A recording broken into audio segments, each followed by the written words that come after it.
Salut, chers amoureux et passionnés de cybersécurité. Saviez-vous qu'il était possible de savoir qui sont vos victimes, où elles vivent, l'appareil qu'elles utilisent et le langage qu'elles comprennent? Aujourd'hui, je vais vous montrer durant ce tutoriel que cela est possible grâce à l'incroyable outil de piratage nommé Hunter. Hunter est un outil d'ingénierie sociale qui simule une attaque de phishing en manipulant les victimes pour les emmener à révéler beaucoup plus d'informations à l'attaquant. Sans toutefois tarder, je tiens à signifier que ce contenu est fourni à titre éducatif et vise la formation en cybersécurité.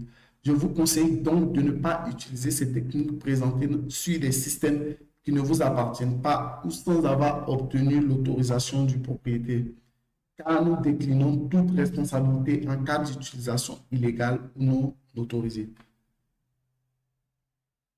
Ceci étant clarifié, nous pouvons passer à la démonstration de ce tutoriel. Pour le faire, nous allons cloner le projet GitHub sur notre machine locale.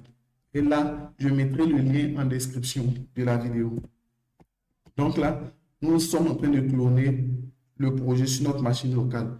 Une fois cloné, nous pouvons entrer à l'intérieur en tapant la commande sudo, du moins cd Hunter. Nous tapons ls pour voir les fichiers qui se trouvent à l'intérieur.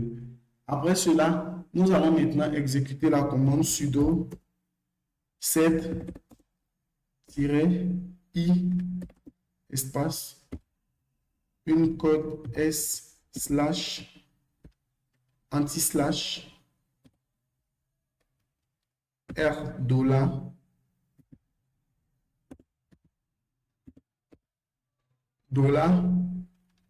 slash une code espace hunter.sh, car c'est l'outil qui, du moins, excusez, c'est l'outil hunter.sh qui va nous intéresser. Donc là, nous exécutons cette commande pour pouvoir du moins supprimer, retirer les caractères du retour chariot Windows à la fin du fichier hunter.sh et de convertir les fins de ligne du format Windows vers le format Unix, Linux, du moins qui est Unix. Donc là, j'appuie Entrée. Excusez, je me suis trompé, c'est sed. J'ai mis sed. Donc là, une fois la commande exécutée, nous allons maintenant donner les droits d'exécution au propriétaire du fichier en tapant la commande sudo chmod espace u plus x hunter.sh, toujours sur le même fichier. Donc là, nous allons appuyer là, du moins entrée, et là, nous allons donner les droits d'exécution au propriétaire. Donc, nous pouvons maintenant exécuter cet outil. Pour l'exécuter, nous allons taper la commande ./hunter.sh. Et là, maintenant, on nous demande ce que nous voulons faire. Vu que ici, nous voulons lancer une attaque, nous allons utiliser l'option 5. Là, maintenant, on nous demande le tunnel que nous voulons utiliser pour envoyer le lien à notre site. Là, vu que si je suis dans un test, je vais utiliser l'option 1 qui est le localhost afin que ce lien soit disponible que pour des personnes qui se trouvent dans mon réseau. Donc là, j'utilise l'option 1. Et là, on me demande le template qui va servir à créer, à simuler ce phishing, comme j'ai dit dans la description de Hunter. Je vais utiliser ici l'option 2 pour un template de festival. Et là, on me demande du moins de nommer mon festival. Donc là, je vais le nommer Birthday. Birthday anniversaire. Et là, il est en train de générer le lien malveillant que je vais envoyer à ma cible.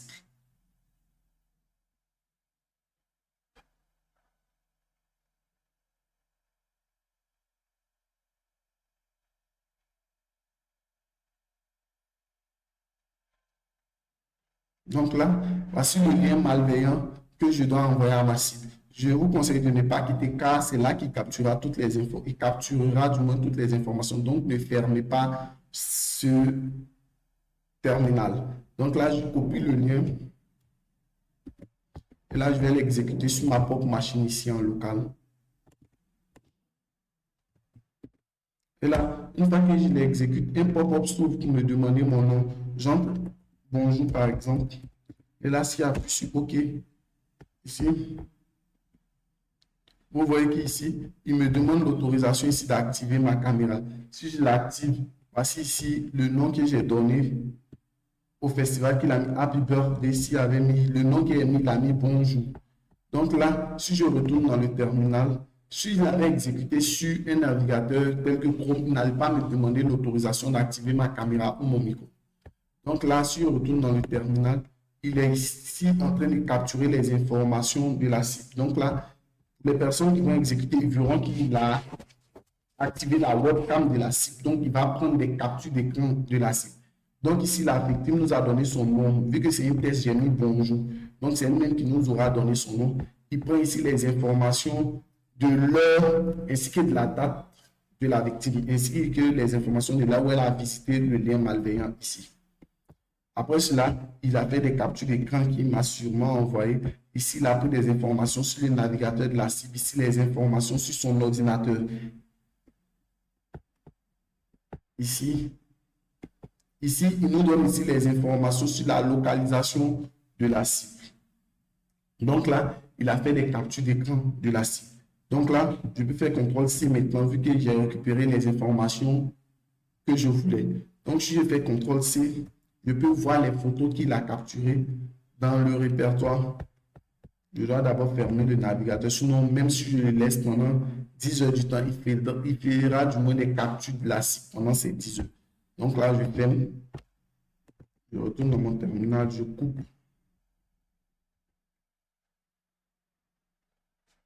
Et là, si je fais LS, vous verrez que là, quand vous avez fait LS ici, bon, il a fermé. Vous n'avez pas vu ça. Donc là, ce sont les informations de ma cible qu'il a capturées, qu'il a enregistrées dans ce dossier-ci. Donc, pour pouvoir voir ces informations, je peux faire CD 127.0.0.1 / vu que c'est un dossier. Et là, je fais LS, parce que ici, toutes les photos qu'il a capturées.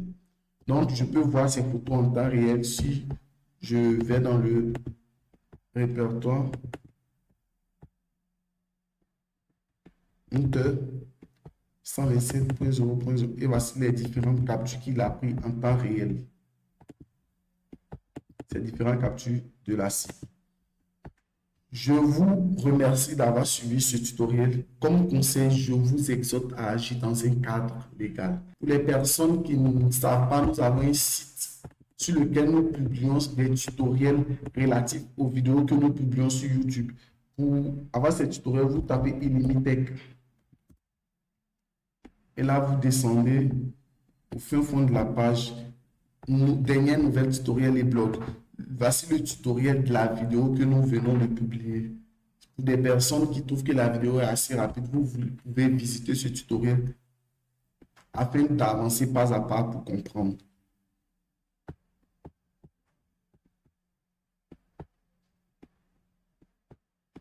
Donc, restez connectés et à la prochaine pour une nouvelle vidéo. N'oubliez pas, la cybercriminalité est un délit grave et c'est puni par la loi.